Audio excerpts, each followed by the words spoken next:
Nehemiah chapter 11 verse 1 to 6.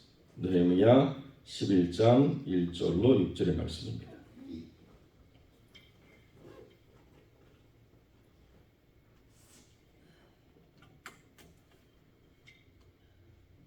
우리 짧은 본문이니까 같은 목소리로 함께 읽겠습니다. 1절부터 봉독합니다.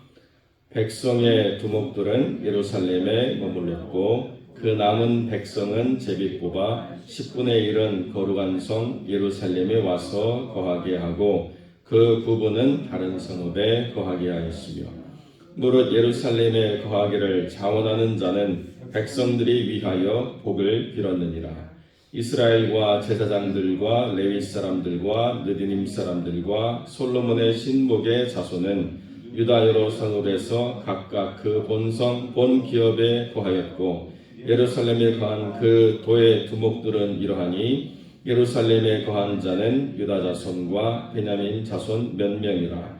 유다 자손 중에는 베레스 자손 아다야니 저는 우시야의 아들이요 스가랴의 손자요 아마랴의 증손이요 스바랴의 현손이요 마헬렐렐의 오대손이며 또 마아세야니 저는 바룩의 아들이요 고로세의 손자요 하사야의 증손이요 아다야의 현손이요 요야립의 오대손이요 스가랴의 육대손이요 실로 사람의 칠대손이라. 예루살렘에 거한 베레스 자손의 도합이 468명이니 다 용사이었느니라. 아멘. 오늘 본문의 말씀을 가지고 혁신을 위한 순종과 결단이라는 제목의 말씀을 함께 나누겠습니다. 여러분, 지금 이제 11장에 최종적으로 예루살렘 성에 거하는 사람들을 확정을 지었는데요. 예루살렘 성을 완벽하게 다 회복한 것이 아니고 느헤미가 와서 성전과 성전 주변에 있는 내벽을 완성한 것입니다. 그 예루살렘 전체 성 회복은 되어지지 않았던 거예요. 그러니까 성벽 건축이 완공되었다라고 하는 것은 50일 만에 성벽 건축이 완공되었다라고 하는 것은 성전과 성전의 외벽 그리고 성전 내벽이 붙어있는 이 성곽을 완성지은 것이지 예루살렘 전체 성벽을 다 준공을 끝냈다 이렇게 이해하시면 잘못 오해하신 겁니다. 그래서 지금 성전을 중심으로 이 성벽이 완성이 되고 난 다음에 예루살렘에 거하는 사람들을 정해야 되는데요. 백성의 지도자들은 무조건 예루살렘에 머물도록 예외 없이 그렇게 했습니다. 그리고 난 다음에 아직도 그 넓은 땅에 거해야 될 사람들을 10분의 1을 정해가지고 제비 뽑아서 그 사람들이 올라와서 살도록 그렇게 기준을 잡아서 실행을 했다는 거죠. 제가 여기 와가지고 오기 전부터 교회 근처로 사택을 구하려고 열심히 서칭하고 와서도 계속 찾고 있는데요. 문제가 뭐냐면 교회가 너무 비싼 땅이 있어가지고 싼 값에 나오는 렌트 프로퍼티를 구할 수가 없어요. 이 근처는 뭐 똑같은 사이즈의 집이라도 벌써 가격 자체가 다르더라고요. 그래서 마음은 원이로되 아직까지는 하나님이 길을 딱 보여주시지 않아가지고 계속 두드리고 있는 가운데 있습니다. 지금 예루살렘 성과 그 주변의 성읍의 차이가 뭐냐? 예루살렘 성은 완공이 되었고 주변 성읍은 완공이 되지 않았기 때문에 어떻게든지 예루살렘으로 가서 사는 것이 좋다 이렇게 이해하시면 그 상황을 지금 잘못 이해하신 것입니다. 시골 살다가 서울 살 기회가 있어가지고 주택 청약 넣어서 당첨돼가지고 서울의 아파트로 간다 이게 아니고요. 본문 7장 4절에 보면 그 성은 광대하고 거민은 희소하여 가옥을 오히려 건축하지 못하였다라고 7장 4절에 예루살렘의 현 상황에 대해서 이야기해 주고 있습니다. 그 땅은 넓은데 사람은 적어가지고 사람이 살 수 있는 기반 시설이 완공이 되지 않았다는 거예요. 언제까지 완공을 못했느냐? 느헤미야가 온 이후로 200년이 지나서까지도 완성이 안 됐던 상태였다는 것입니다. 그렇게 예루살렘을 이렇게 회복하는 것이 더디고 오랜 시간을 갖는 어려운 일이었다는 거예요. 그리고 사람들이 예루살렘을 복구하는데 열심을 다하기에는 아직은 부족하고 어려웠고요. 전쟁이 휩쓸고 간 그 성에서 가장 많이 파괴된 곳이 그 땅의 수도 아니겠습니까? 그러니까 그 가장 중심적인 땅을 가장 많이 파괴했기 때문에 그것을 회복한다라고 하는 것은 사실 쉬운 일은 아니었다는 거죠. 그리고 자기들도 살아야 됐기 때문에 자기들이 살고 자기들이 생활하는 지역에서 10분의 1을 차출을 해가지고 너희들이 거기 가서 예루살렘을 회복해라 하는 사명을 가지고 그 땅을 보내줬다는 거예요. 그래서 자원하는 사람들이 있었기 때문에 그렇게 자원을 했지만 백성들이 그 자원하는 사람들을 위해서 복을 빌었다는 거예요. 제비도 뽑고 자원하는 사람도 있었는데요. 나도 가고 싶다 이게 아니고 가는 사람들한테 아이고 어쩔까 복 빌어줘야 되겠네 이런 상황이 된다는 것입니다. 그만큼 그 땅을 회복한다라고 하는 것은 쉽지 않은 일이었다는 거예요. 여러분 그런데 그 땅을 회복하는 일이 다른 어떤 것보다도 더 중요한 사건이었다는 것입니다. 예루살렘을 회복하는 것이 하나님의 뜻을 우리가 성취하는 것에 가장 중요한 일이다라고 하는 자원하는 심령들이 섰기 때문에 그리고 그렇게 공평하게 제비 뽑아서 자원하는 사람 이외에 정해진 수를 채워가지고 이렇게 하나님의 성을 회복하는 것이 하나님의 뜻을 완성하는 거라는 거룩한 사명감을 가지고 그 사람들이 힘들고 어렵지만 그 길을 선택했기 때문에 그 땅이 회복될 수 있었다. 그래서 오늘 본문의 가장 중요한 주제가 뭐냐? 혁신을 위한 순종과 결단이 필요하다. 이렇게 성경이 이야기해 주고 있다는 것입니다. 여기만 딱 완성지고 나면 그 다음에는 그것을 지키려고 애쓰는 것이 아니라 확장시키고 더 온전하게 그것을 키워가도록 열심히 만들어가는 그 창의성, 혁신이 필요한 거기에 순종과 결단이 계속 필요하게 된다라고 이야기하고 있다는 것이죠. 여러분, 스티브 잡스라고 하는 그 혁신의 아이콘이라고 불리는 사람 있지 않습니까? 그 사람이 처음에 출발할 때는 아무도 알아주지 않는 거라지에서 뚝딱거리는 그런 괴짜밖에는 되어지지 않았습니다. 그런데 그 사람이 전 세계 사람들이 좋아할 만한 창의와 혁신의 아이콘이 될 수 있었던 이유가 뭐냐? 자기가 보니까요, 제록스나 펩시나 뭐 이런 거대 기업들이 이미 엄청난 시장을 장악하고 있기 때문에 더 이상 제품을 개발하는 데 열심을 부리는 것이 아니라 마케팅과 광고에만 돈을 쏟아붓고 있다는 거예요. 저 사람들은 더 이상 제품을 새롭게 개발하는 혁신에 대해서는 의미를 잃어버렸구나. 너무 많은 구매자들을 확보하고 있기 때문에 더 이상 노력하지 않아도 더 이상 새로운 것을 만들어내지 않아도 어차피 이 사람들은 사 먹을 거야 라고 생각해가지고 광고만 잘하면 그 다음에 마케팅만 잘하면 그래서 그런 변화들만 이끌어내면 되겠다라고 하는 생각에 머물러 있었다는 것입니다. 그런데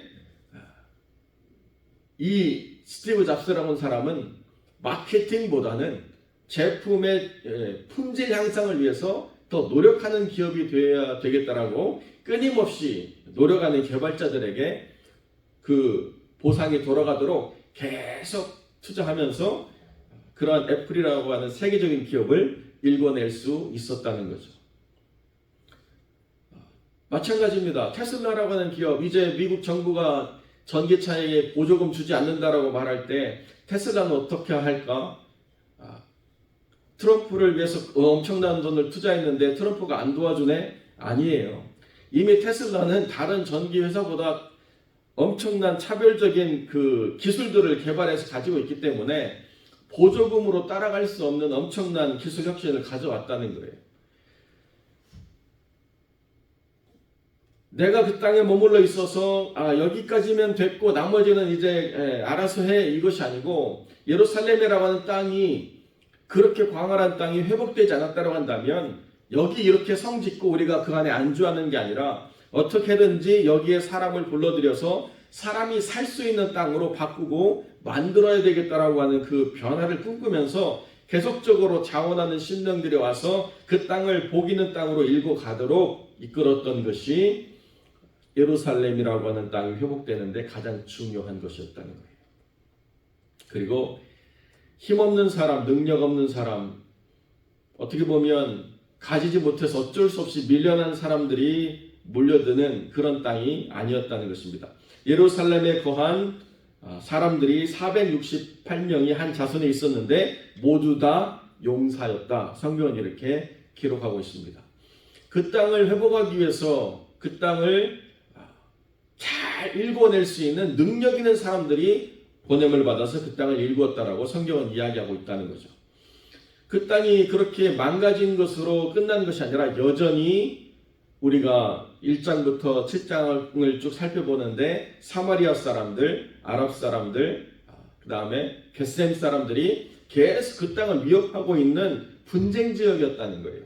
그러니까 한편으로는 성 안에 사람들이 살아갈 수 있는 구조를 건축하고 다른 한편으로는 그 영적인 대립과 긴장을 맞서 싸울 수 있는 그 삶의 부분들을 함께 가져가야 됐기 때문에 두 배로 힘든 삶의 자리였지만 능력 있는 사람들이 와서 그 땅을 그렇게 지켜나감으로써 예루살렘이라고 하는 땅이 다 회복될 수 있는 걸어간 기초를 일구었다라고 성경이 이야기해주고 있다는 것입니다. 교회도 마찬가지인 것 같아요. 어떤 목사님이 설교하시면서 자기 예를 드는데 자기가 청년에 대한 열정이 있어가지고 청년들한테 계속 도전을 주면서 야 너희들 이렇게 살면 안 돼. 너희들 새벽에 나와서 기도하고 말씀 듣고 그리고 하나님 안에서 이 하루를 시작하는 것이 너희들 삶에 훈련돼야지 너희들의 미래가 정말 하나님 안에서 든든히 세워지는 거야. 와 내가 새벽 기도 끝나자마자 너희들 다 밥 줄 테니까 먹고 학교 가고 직장 나가고 열심히 해. 이렇게 선포하신 다음에 한 달 동안 새벽 기도에 식사를 섬겨주실 분을 찾습니다. 자원자를 모집을 했대요.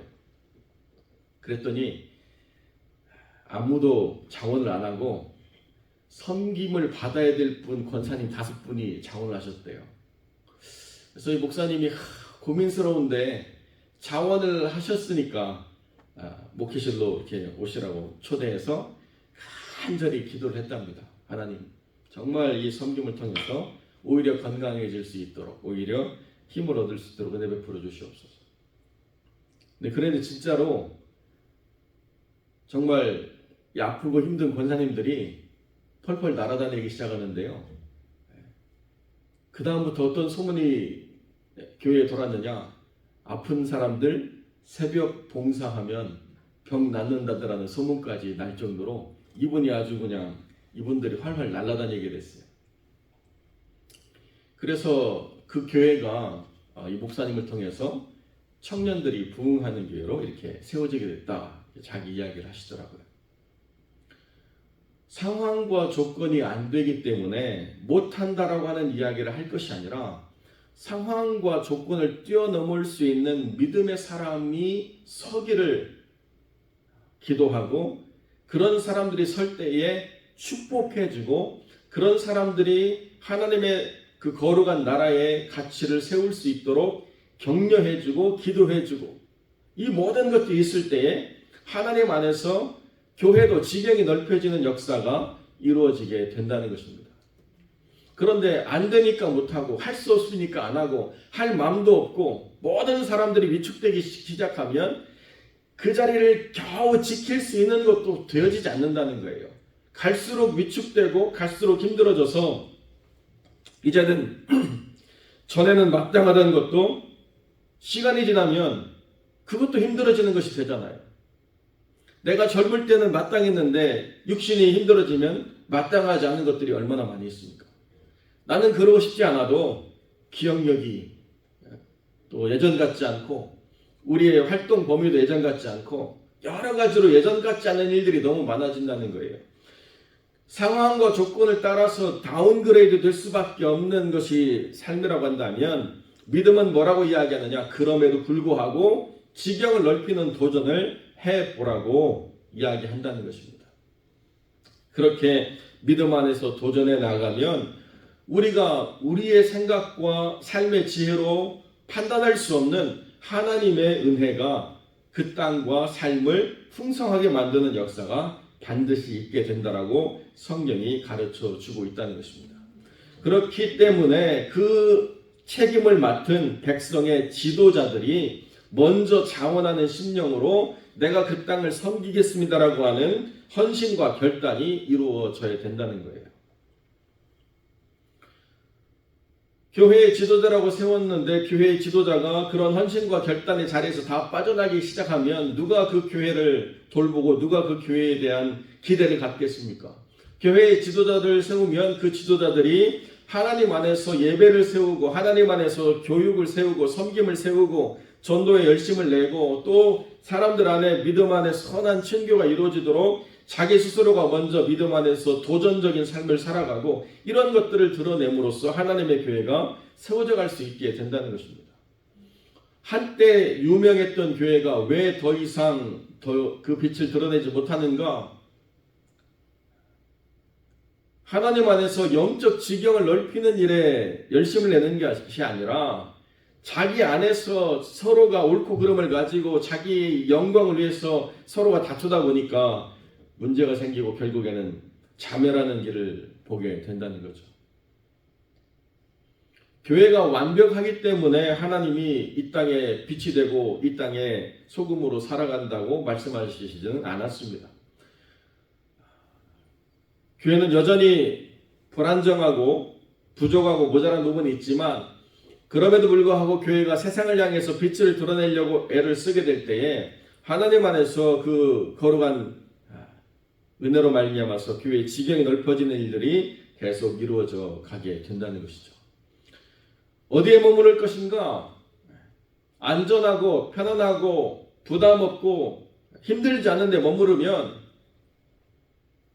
결국 자기의 삶도 하나님의 은혜로 더 이상 채워지는 것이 가능하지 않게 되고 갈수록 부족함밖에 없는데 편안하지 않고 안전하지 않고 불만족스럽지만 믿음 안에서 하나님의 나라를 위하여 도전하고 순종하고 결단하는 자리에 나가면 나도 살고 교회도 살고 내 가정도 살고 내 자녀도 사는 은혜가 하나님 안에 있다는 거예요. 이것이 영적인 원리라는 것입니다.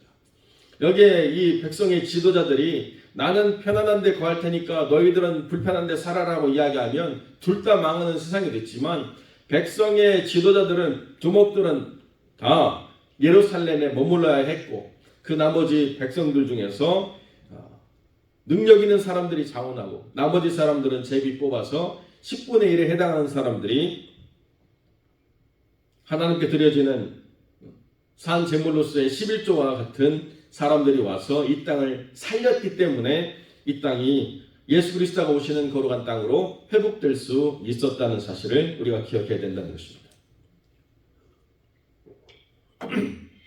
그러니까 우리가 직분을 받고 백성의 지도자가 되는 이 과정에 있는 사람들 또 그런 삶을 살아오시는 분들이 안주하면 안 된다는 거예요. 머무르면 안 된다는 것입니다. 그리고 하나님 안에서 이 교회가 더 잘 세워져 갈 수 있도록 도전하고 변화를 꿈꾸고 모자란 부분들에 대해서 자원하는 심령들로 나서야 이 교회는 현재와 미래가 다 하나님 안에서 밝다 이렇게 말씀드릴 수 있는 거예요. 그게 아니라고 한다면 참 어려운 상황이 되겠죠. 그러니까 내가 어떤 지도자로서 책임을 가지고 내가 주어진 헌신의 기간 동안 내가 그 사명을 완수한다고 한다면 끝까지 하나님 안에서 지경을 넓히고자 하는 거룩한 도전을 멈추지 말아야 된다는 것입니다. 그리고 하나님이 나를 통해서 일하신다고 한다면 하나님이 그 모든 상황과 조건을 하나님이 만들어 주실 거라고 믿고 나가야 된다는 거예요. 그렇게 믿음으로 나아가면 이것이 하나님의 일이기 때문에 사람이 계획하지 않았던 하나님의 역사, 사람이 생각하지 못했던 하나님의 은혜로 모든 것이 이렇게 세워져 간다는 것입니다. 마음이 있으니까, 하나님이 그 마음을 주시니까 두드리면 하나님 안에서 그 길이 열리는 것을 우리가 보게 된다는 거예요. 우리 피택자 교육하면서 제가 그 말씀 드렸는데요. 집으로 들어가는 길 입구에 침례교회가 있는데 11월 23일 날 프리푸드 준다고 계속 보드가 써 있더라고요. 근데 토요일 날 우리가 모임 끝나고 난 다음에 가는데요. 사람들이 나와가지고 계속 들어오라고 이렇게 손짓하길래 집에 갔다가 주일 준비해야 되는데 아내한테 우리 한번 거기 가봅시다. 제 아내도 이제 흔쾌히 마음을 열어서 저렇게 가가지고 뭐 이렇게 뭐 얻어먹는 거 좋아하는 사람도 아닌데 일단 들어갔어요. 들어가가지고 다 그 침교실 안으로 인도받아서 숲 5가지 뭐 쿠키 몇 개 있는데 받아가지고 와가지고 이렇게 있는데 미국 교회 리더 중에 한 명이 와가서 이제 이야기를 하더라고요. 올커니 우리 교회가 지금 영어 예배를 세우려고 하는데 사람 좀 보내달라. 돈은 없다 우리가. 그렇지만 자원하는 마음으로 함께 할 수 있는 사람을 좀 보내줬으면 좋겠다. 그 교회가 이제 자기 교회 설명을 하는데 Reformed Baptist Church라는 거예요.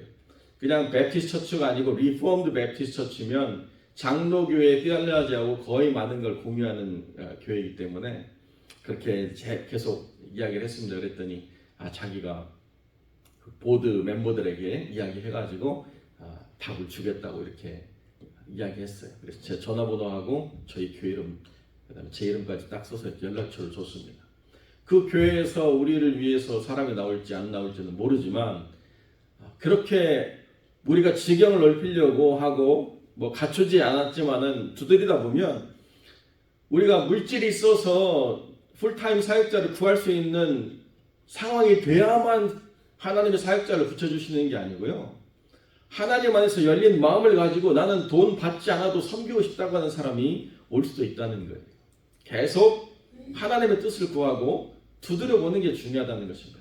머물러 있으면 결국 이것도 지키기가 힘들어지는 상황이 될 수밖에 없다는 것. 그렇기 때문에 여러분 믿음 안에 있는 모든 사람들이 내 삶의 지경을 넓히고 교회의 섬김의 영역을 확장시키기를 위해서 내년 한 해를 기도로 준비하시고 도전하시는, 그래서 하나님 안에 이 교회가 변화되고 새롭게 되어지기 위한 순종과 결단으로 부유한 교회가 될 수 있도록 여러분 스스로를 세워나가는 귀한 성도들이 되시기를 주님의 이름으로 간절히 축원드립니다.